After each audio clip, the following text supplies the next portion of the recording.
Pada 26 April 1964, Dora Franzek melahirkan seorang bayi laki-laki di Michael Reese Hospital di Chicago. Sepanjang hari itu, Dora menghabiskan waktunya untuk menyusui bayi yang ia dan suaminya beri nama Paul Joseph Franzek itu. Namun, keesokan paginya, seorang wanita berpakaian perawat masuk ke kamar Dora dan membawa bayinya dengan alasan kalau bayinya akan diperiksa oleh dokter.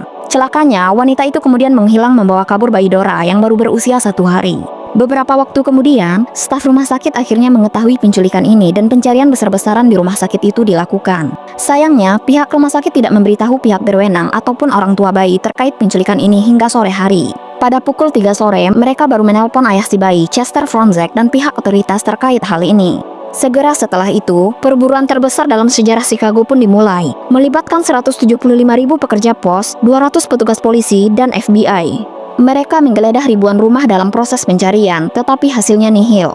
Setelah penculikan itu, Dora dan Chester tetap tinggal di rumah sakit selama seminggu untuk menunggu kabar. Saat mereka kembali ke rumah, mereka langsung diburu oleh pers yang ingin mengetahui kasus ini lebih dalam. Tetapi, meskipun mendapatkan banyak perhatian media, tidak ada petunjuk yang kredibel yang muncul, seolah bayi mereka menghilang tanpa jejak. Namun pada Maret 1966, hampir 2 tahun kemudian, Dora dan Chester menerima surat dari FBI kalau seorang balita ditemukan di Newark, New Jersey, yang memiliki kemiripan dengan anak mereka. Anak itu ditemukan ditinggalkan dalam kereta bayi di pusat perbelanjaan pada bulan Juli tahun 1965 dan saat ini sedang dalam perawatan keluarga asuhnya, yaitu keluarga Ecker. Keluarga Ecker memberi nama balita itu Scott McKinley dan sangat menyayanginya, sehingga keluarga itu mempertimbangkan untuk mengadopsinya secara resmi. Namun, sebelum mereka mengajukan izin untuk mengadopsi anak itu, seorang detektif kepolisian New Jersey memiliki dugaan bahwa anak tersebut mungkin adalah bayi dari pasangan Franzek yang hilang di Chicago. FBI kemudian menyelidiki dugaan tersebut. Sayangnya, tidak banyak yang bisa dijadikan bukti untuk mengonfirmasi dugaan itu. Tidak ada catatan golongan darah Paul, dan rumah sakit juga belum mengambil sidik jari atau cetakan kakinya sebelum dia diculik. Satu-satunya bukti yang mereka miliki adalah sebuah foto yang diambil pada hari kelahirannya, dan bentuk telinga bayi dalam foto itu sangat mirip dengan balita yang ditemukan. 3 bulan kemudian, Dora dan Chester melakukan perjalanan dari Chicago untuk bertemu dengan balita yang mungkin adalah anak mereka di kantor layanan anak-anak New Jersey.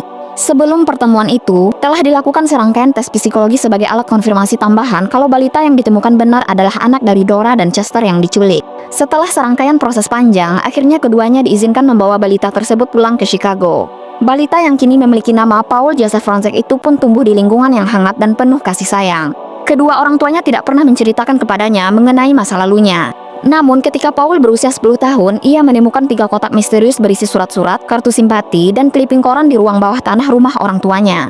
Salah satu judulnya berbunyi, 200 orang mencari bayi yang diculik. Yang lain berbunyi, ibu meminta penculik untuk mengembalikan bayinya. Ia mengenali orang tuanya dalam foto-foto itu, walaupun di situ mereka tampak putus asa dan jauh lebih muda. Lalu, ia membaca bahwa bayi laki-laki mereka, Paul Joseph Franzek, telah diculik. Wow, itu aku, pikirnya. Setelah penemuan ini, Paul sempat bertanya kepada kedua orang tuanya mengapa mereka merahasiakan masa lalunya. Tetapi keduanya berhasil meyakinkannya kalau mereka hanya ingin menunggu waktu yang tepat untuk menceritakannya. Kehidupan keluarga Franzek pun berjalan sebagaimana biasanya kembali. Setelah lulus SMA, Paul meninggalkan rumah orang tuanya untuk menjadi pemain bass dalam sebuah band rock di Arizona. 5 tahun kemudian, ketika band itu bubar, ia kembali ke Chicago tetapi tidak merasa kerasan dan memilih untuk bergabung dengan militer selama setahun. Setelah itu, ia bekerja sebagai salesman dan kemudian sebagai model serta aktor. Ia juga memilih untuk tinggal di Las Vegas setelah beberapa kali berpindah-pindah daerah. Pada tahun 2008, Paul menikah untuk kedua kalinya dan tak lama kemudian istrinya, Michelle, mengandung seorang anak perempuan. Mendengar kabar ini, Paul senang bukan kepalang. Namun, ketika dokter kandungan menanyakan riwayat medis keluarga mereka, Paul tersadar bahwa ia tidak benar-benar tahu bagaimana menjawabnya. Hal ini karena sejak mengetahui tentang penculikan itu, ia selalu bertanya-tanya apakah ia benar anak kandung orang tuanya. Pada tahun 2012, Paul membeli alat tes DNA dan berhasil meyakinkan orang tuanya untuk melakukan tes DNA. Namun, selang beberapa waktu, orang tuanya berubah pikiran dan meminta Paul untuk tidak mengirimkan sampel DNA yang sudah diambil. Namun, setelah berminggu-minggu berusaha menuruti keinginan orang tuanya, rasa penasaran Paul semakin membesar dan akhirnya ia mengirimkan sampel tersebut. Ketika hasilnya keluar, Paul diberitahu bahwa hasilnya negatif dan ia bukanlah anak kandung orang tuanya. Awalnya, tindakan Paul untuk tetap melakukan tes DNA ini sempat membuat kedua orang tuanya marah. Tetapi seiring berjalannya waktu, mereka akhirnya memahami tindakan yang diambil oleh Paul. Di waktu yang sama, hasil tes DNA ini juga menjadi berita nasional. Karena hal ini, FBI terpaksa membuka kembali penyelidikan terhadap penculikan Paul Joseph Franzek yang asli. Sementara itu, Paul pun memulai pencariannya sendiri, pencarian akan siapa sebenarnya orang tua kandungnya. Beruntungnya, tim DNA detektif yang dipimpin oleh genealogis genetik Sissy Moore bersedia membantu Paul untuk menemukan orang tua kandungnya. Dari DNA-nya, tim tersebut berhasil menemukan match di keluarga yang berasal dari Tennessee.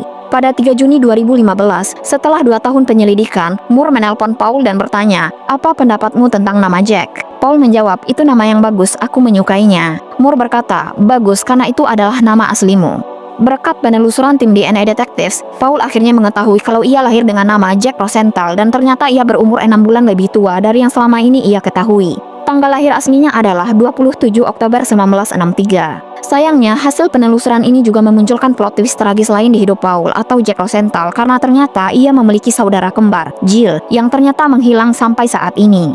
Keluarga kandungnya ternyata memiliki latar belakang yang kelam. Ibu kandungnya, Mary, adalah seorang peminum berat dan ayahnya, Gilbert, adalah orang yang emosional. Paul dan saudara kembarnya diduga kuat ditelantarkan saat kecil. Hal ini membuat Paul percaya bahwa sesuatu yang tragis mungkin terjadi pada Jill, walaupun dia berharap Jill menemukan keluarga asuh yang penyayang seperti dirinya.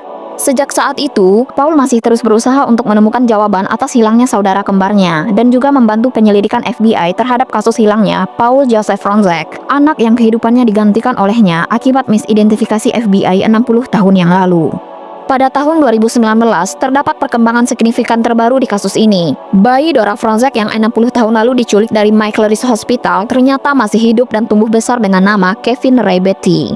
Dia diasuh oleh pasangan Robert dan Lorraine Fontaine. Sayangnya, kedua orang tua asuhnya sudah meninggal sehingga tidak dapat dikonfirmasi bagaimana awalnya mereka dapat mengasuh Kevin.